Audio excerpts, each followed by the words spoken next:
The question we had is the sort of policy thesis at this moment in 2025, off the back of 2024, is Iran is on the back foot, and it's potentially at its weakest point in the region since the Islamic Revolution. So we went back to understand how Iran would respond to such setbacks. And, you know, following the Islamic Revolution in 1979, you know, a year later, 1980, Saddam invaded Iran.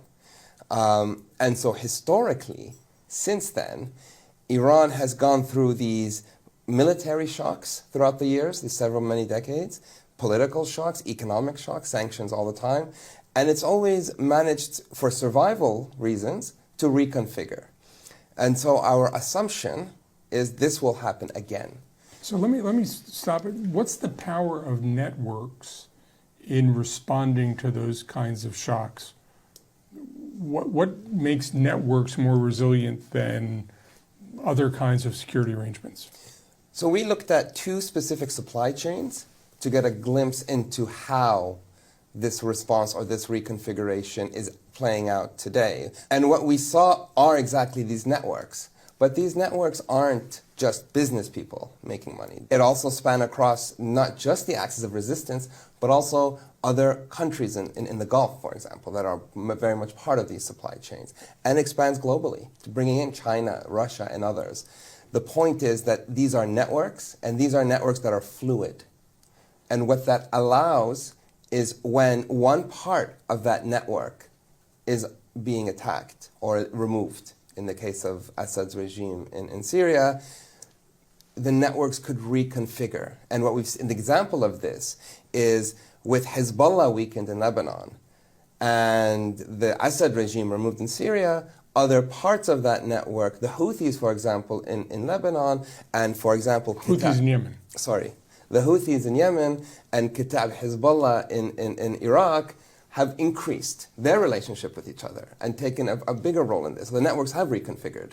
You know, when we used to meet the Houthi leader in Baghdad, the representative, he didn't have much to do. You know, it was a very formal but not a very existent relationship. That's completely changed.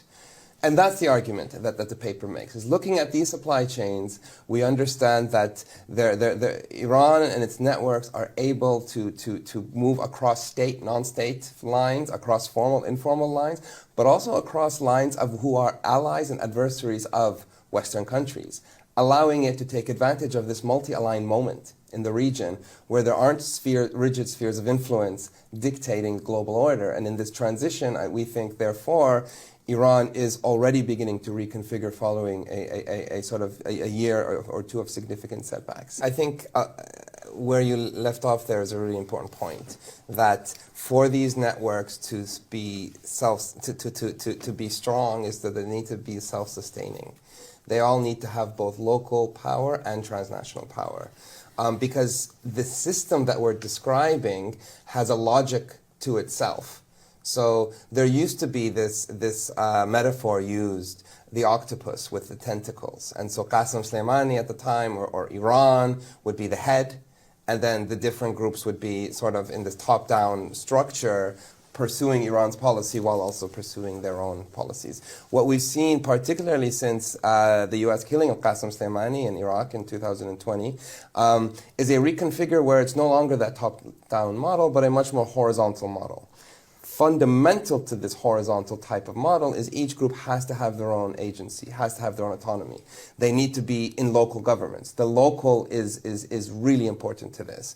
And that allows for the transnational. So what we're describing in this paper is a geo-economic system, right, that is a response to often Western policies, a response to, for example, sanctions. How do you get past sanctions? Through this system. But this system over the years, in responding to sanctions, has developed a logic of its own. And crucial to that is all these groups have to have state and non-state power at the local level. آنچه در مورد ما میگویند